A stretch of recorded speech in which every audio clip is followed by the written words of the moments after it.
Dalam nama Bapa dan Putra dan Roh Kudus. Amin. Ibu bapak, rekan-rekan muda dan adik-adikku yang terkasih dalam Kristus, ada seorang bapak mengajak anaknya untuk menghadiri sebuah pertemuan. Ketika mereka sedang duduk, sang ayah kemudian bertanya kepada anaknya, "Apa yang kira-kira akan kamu lakukan dalam masa Prapaskah ini berkaitan dengan pantang dan puasa?" Anak laki-laki itu kemudian menjawab, "Saya tidak tahu ayah apa yang saya harus lakukan. Kira-kira ayah sendiri apa yang ayah lakukan selama masa Prapaskah ini?" Ayahnya kemudian berkata, "Saya sudah memikirkan ini dengan matang dan akhirnya saya memutuskan bahwa saya berhenti untuk minum minuman keras." Setelah selesai pertemuan, para tamu ini kemudian disuguhi minum-minuman, termasuk di sana ada minuman beralkohol. Dan sang ayah itu memesan bir. Anaknya kemudian berkata, "Loh ayah, tadi katanya ayah berhenti untuk minuman-minuman keras." Kemudian ayahnya menjawab, "Minuman keras anak, saya berhenti minum minuman keras. Ini hanya bir." Ibu bapak, rekan-rekan muda dan adik-adikku yang terkasih dalam Kristus, mengawali masa Prapaskah kita kali ini, kita disodorkan sebuah kisah menarik tentang Yesus dicobai oleh iblis di padang gurun. Ada 3 jenis godaan, yaitu mengubah batu menjadi roti, menyembah iblis dan akan diberikan kuasa untuk memerintah, dan yang ketiga yaitu mencobai Allah dengan menjatuhkan diri dari tempat yang tinggi. Pertanyaannya, mengapa Yesus sebagai anak Allah bisa dicobai oleh iblis? Pertama, karena ia adalah seorang manusia seperti kita. Kedua, Yesus memberikan dirinya untuk dicobai sehingga ia tahu bagaimana kemampuan iblis menggoda manusia, sekaligus Yesus mau menunjukkan kepada manusia bagaimana strategi untuk menjauhkan atau mengalahkan godaan-godaan. Yesus mau menunjukkan bahwa manusia bisa mengalahkan godaan-godaan dan tidak seperti Adam dan Hawa yang diceritakan dalam bacaan pertama yang kita dengarkan pada hari ini, di mana mereka tidak mampu menghadapi godaan yang hanya datang dari seekor ular. Kekalahan mereka dari godaan-godaan ini kemudian menjatuhkan mereka ke dalam dosa. Ibu bapak, rekan-rekan muda dan adik-adikku yang terkasih dalam Kristus, dalam kehidupan kita saat ini ada begitu banyak tantangan dan godaan yang kita hadapi. Semakin modern dunia ini, semakin modern juga jenis-jenis godaan. Sebagai anak-anak, godaan sering datang melalui media sosial yang mengajak untuk lebih banyak menghabiskan waktu untuk bermain game ketimbang membantu orang tua atau belajar. Bahwa godaan untuk malas datang ke gereja karena lebih asik main game. Sebagai orang muda, godaan sering datang untuk menghabiskan akhir pekan dengan gebetan dari sore hingga tengah malam, yang mengakibatkan besok tidak bisa pergi ke gereja. Jatuh ke dalam dosa pergaulan bebas, minum minuman keras, dan lain sebagainya. Sebagai orang tua, seringkali tergoda untuk mencari kenikmatan di luar rumah,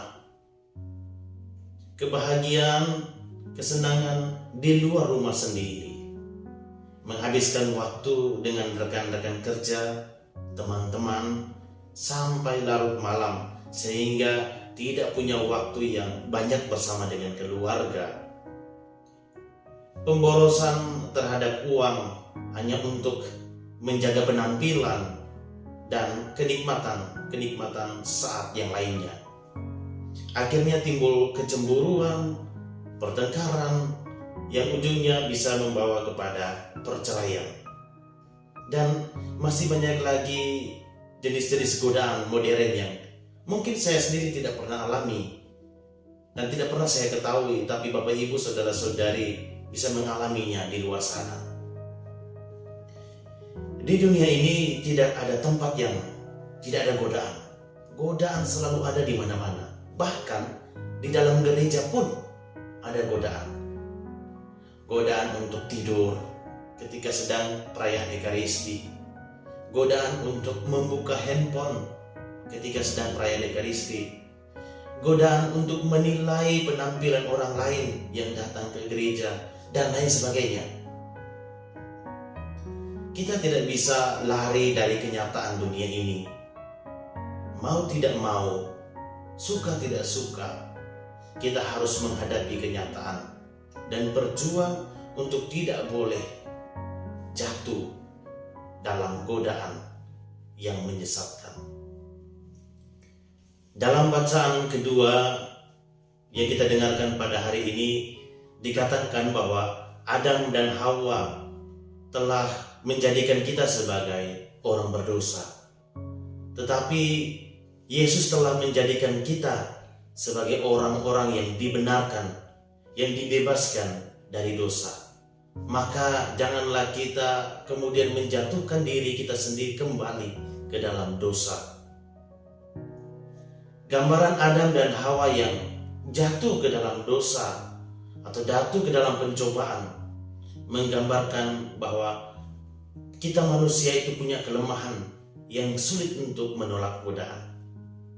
Tetapi gambaran Yesus yang tidak jatuh ke dalam dosa, yang tidak jatuh ke dalam godaan, menggambarkan bahwa manusia juga kuat dan mampu dalam menolak godaan. Yesus mau menunjukkan jalan kepada kita umatnya, bagaimana kita dapat mengatasi pencobaan-pencobaan yang tetap ada sampai saat ini. Komitmen yang tinggi dan ketegaran Yesus dalam menolak semua godaan perlu kita pelajari.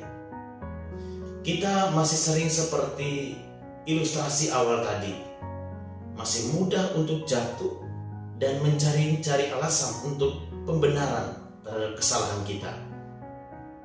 Oleh karena itu, ibu bapak, rekan-rekan muda dan adik-adikku yang terkasih dalam Kristus, melalui bacaan-bacaan hari ini, di awal masa prapaskah kita tahun ini, mari kita saling mendoakan satu sama yang lain, supaya kita tetap bertahan, tetap konsisten, tetap kuat dengan panggilan hidup kita masing-masing. Tidak mudah tergoda oleh tawaran-tawaran kenikmatan dunia yang sesaat. Mampu mengalahkan godaan-godaan, supaya jangan membuat kita jauh dari Tuhan. Jangan membuat kita jatuh di dalam dosa. Selamat memasuki masa prapaskah Bapak Ibu sekalian. Selamat menjalani pantang dan puasa. Jadikanlah masa prapaskah ini, masa retret agung ini, menjadi masa yang bermakna bagi kita untuk bisa berbenah diri, untuk bisa mengubah pola pikir tingkah laku kita, agar kita tetap menjadi murid-murid Yesus yang dikasihinya. Amin. Dalam nama Bapa dan Putra dan Roh Kudus. Amin.